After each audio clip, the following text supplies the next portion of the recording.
Baik, Assalamualaikum warahmatullahi wabarakatuh. Baik, kita kembali lanjutkan ke pembelajaran materi kita mengenai water influx ya. Jadi model selanjutnya yaitu model ketiga yang akan kita bahas eh, saat ini adalah model unsteady state ya. Jadi perlu diingat nanti untuk model unsteady state seperti penjelasan sebelumnya itu akan ada beberapa contoh kasus atau case ya yang akan kita lihat di dalam model unsteady state ya. Secara umum kita akan bagi menjadi tiga di sini, yaitu model yang pertama itu untuk kasus edge water case atau edge water drive model, kemudian yang kedua itu bottom water drive, dan yang ketiga adalah unsteady state tanpa superposisi dari Carter Tracy. Oke, oke kita lanjut masuk yang pertama ke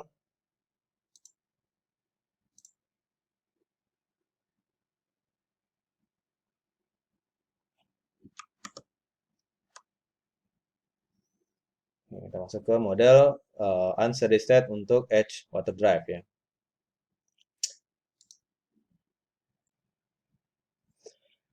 Oke, untuk model ini dari edge water drive model ya dikembangkan oleh Van Everdingen dan Hertz ya, yang merupakan eh, penggunaan dari solusi persamaan difusivitas untuk aliran radial ya, di mana di sini kita akan analogikan reservoir sebagai sumur, sedangkan aquifer sebagai reservoir. Jadi kalau kita lihat gambar skematik di sini bahwa untuk menunjukkan hubungan antara aquifer dan reservoir di sini. Jadi mirip dengan pada persamaan difusivitas di well testing untuk kondisi reservoir dan sumur. Nah,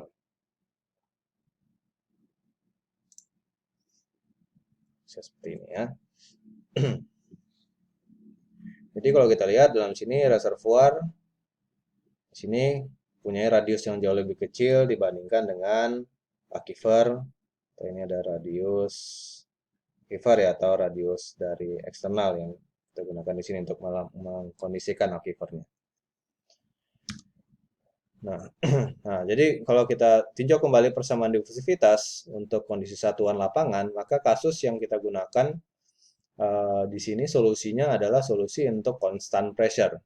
Jadi kalau untuk pada sistem reservoir dan aquifer, maka yang cocok kita gunakan berbeda dengan solusi sebelumnya untuk persamaan difusivitas pada sumur dan reservoir. Jadi kalau sumur dan reservoir ya, untuk sumur dan hubungan reservoir itu kita menggunakan constant rate solution. Nah, sedangkan untuk ini kondisi reservoir dan aquifer kita menggunakan solusi constant pressure ya. Dimana karena kita asumsikan bahwa aquifer akan mensupport atau memberikan support tambahan tekanan kepada reservoir sehingga tekanan di reservoir akan menjadi konstan ya. Itu yang dianalogikan di sini untuk kondisi reservoir dan aquifer. Sehingga kalau kita lihat solusi persamaan difusivitas dari constant pressure kita gunakan ini persamaan difusivitas ya, do kuadrat P per do R kuadrat ditambah 1 per R do P per do R sama dengan mu porositas CT per 0,000267 K dikali delta P atau do P per dt.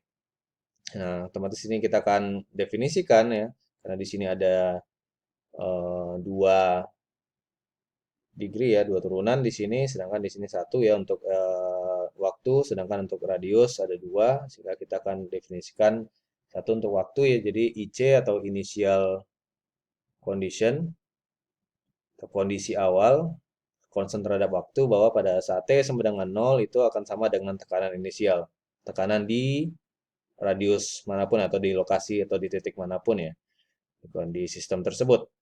Sedangkan untuk boundary atau batas, baik itu batas dalam inner boundary ya I inner ataupun batas luar atau outer boundary condition kita bagi menjadi dua ya karena di sini ada turunan dua. Jadi untuk inner boundary radius sama dengan radius reservoir untuk waktu kapanpun itu akan berlaku kondisi P initial kurang delta P sama dengan konstan. Sedangkan untuk outer boundary, perubahan tekanan untuk setiap radius pada radius sama dengan radius eksternal pada waktu kapanpun itu sama dengan 0. Ini untuk kondisi finite ya, atau bounded aquifer. Sedangkan untuk infinite, di mana radius di infinite itu adalah radius Taingga ya. Di radius Taingga, tekanan pada waktu kapanpun akan selalu sama dengan tekanan inisial. Sehingga kalau kita tuliskan persamaan ini, dengan mempertimbangkan initial condition, inner dan outer boundary, maka kita akan dapatkan untuk kondisi, kita tulis dalam variabel tak berdimensi, tulis ulang seperti ini ya. Di mana untuk penjabaran pressure dimensionless itu akan menjadi ini, P initial dikurang P per P initial dikurang PWF, sedangkan time dimensionless itu dalam ini 0,002637 kT per porositas mu CT RR ya, radius reservoir kuadrat, T dalam jam. Sedangkan untuk radius dimensionless itu R dibagi dengan radius reservoir. Maka solusi dari persamaan difusivitas ini untuk constant pressure solution adalah ini Ki dimensionless dalam fungsi TD itu sama dengan Ki kali mu per 2 VKH delta P. Jadi kalau kita lakukan integrasikan terhadap waktu ini, maka kita akan dapatkan samaannya menjadi ini WE dimensionless fungsi dari time dimensionless dikali porositas mu CT RR kuadrat per K sama dengan water influx WE dikali mu per 2 VKH delta P. Sehingga kalau kita rearrange persamaannya untuk mencari nilai water influx itu sama dengan 2V porositas HCT radius reservoir kuadrat delta P dikali dengan WED atau WE dimensionless fungsi dari TD atau time dimensionless. Tahu kalau kita sederhanakan, ini adalah konstanta.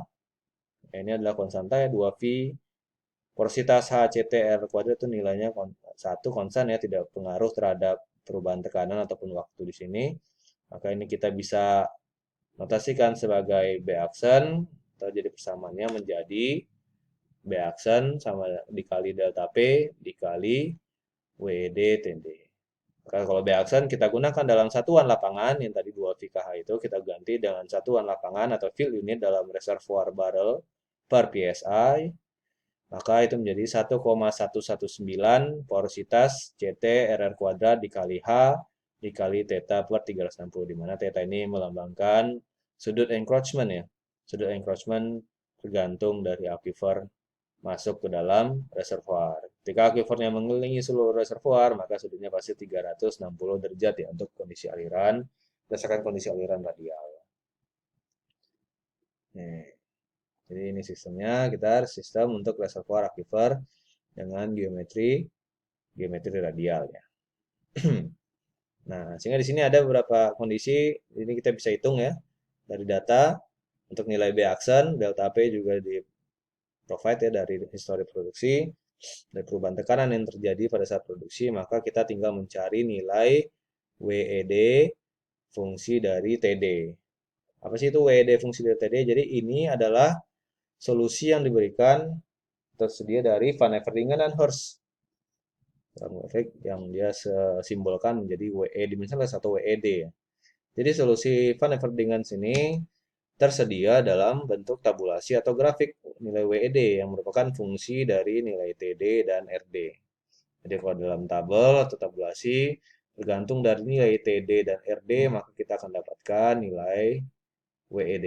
Jadi bersama dengan fungsi kalau di sistem uh, reservoir dan sumur ya sebelumnya ada nilai PD ya.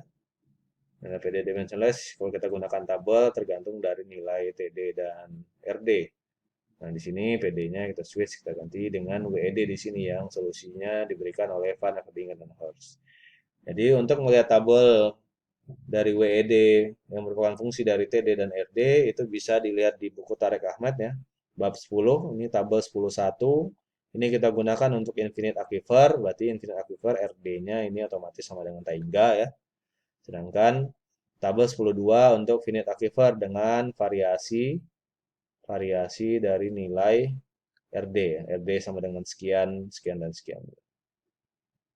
Nah, jadi kalau kita lihat, coba kita lihat di Tarakamat ya untuk buku untuk di melihat bagaimana bentuk dari tabel 10.1 untuk infinite aquifer dan 10.2 ini untuk finite aquifer. Dan juga ada bisa kita gunakan gambar ya. Gambar dari gambar 10.8 dan 10.11 untuk mengkondisikan fungsi WED pengaruh dari fungsi grafik WED terhadap fungsi dari TD dan RD tersebut. Oke.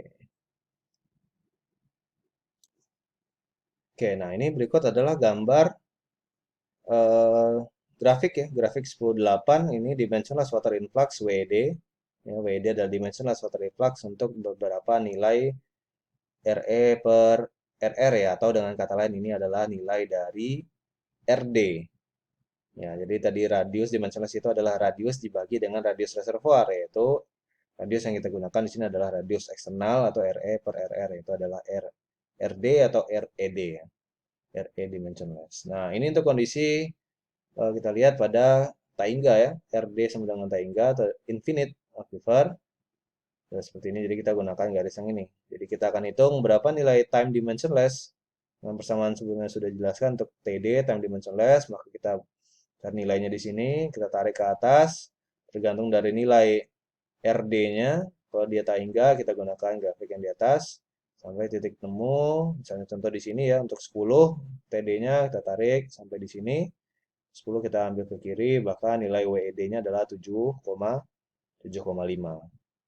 Nah, seperti ini untuk nilai yang lainnya, untuk nilai RD radius dimensionlessnya 4, nilai yang 3,5, 3, 2,5, 2, dan seterusnya.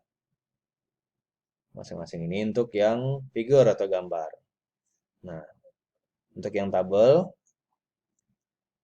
nah untuk yang tabel, ini tabel 10.1 ya, ini untuk infinite aquifer. Jadi tidak ada nilai RD ya di sini. Jadi hanya nilai TD dan nilai WED. Jadi kita akan hitung nilai TD, dan kita akan dapatkan nilai WED. Nah, sering ada kalanya kita akan menemukan nilai TD yang kita hitung itu tidak ada di dalam tabel ini ya. Nah, jadi untuk menghitung nilai WED-nya maka kita akan menggunakan prinsip interpolasi ya. Jadi kalau nilai TD-nya itu misalnya 0,07, maka 0,07 berada di antara nilai 0,05 dan 0,1, maka kita akan gunakan interpolasi untuk mendapatkan nilai WED pada nilai TD 0,07 ya. Jadi gunakan prinsip interpolasi. Jadi nilainya ada di sini, di antara ini. Gitu. Nah, kalau untuk kondisi finite aquifer, maka kita akan lihat tabel 10.10.2 ya. Tabel 10.2.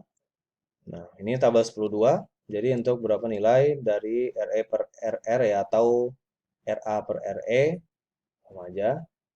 Ini maksudnya ini radius eksternal atau radius aquifer dibagi dengan radius reservoirnya, sehingga itu kita dapatkan nilai RD di sini ya. Mulai dari 1,5, 2, 2,5, 3, 3,5, 4, 4,5 nilainya, hingga kalau kita scroll ya sini hingga nilai 10, hingga untuk nilai tabel 10.2 dengan RD sama dengan 10.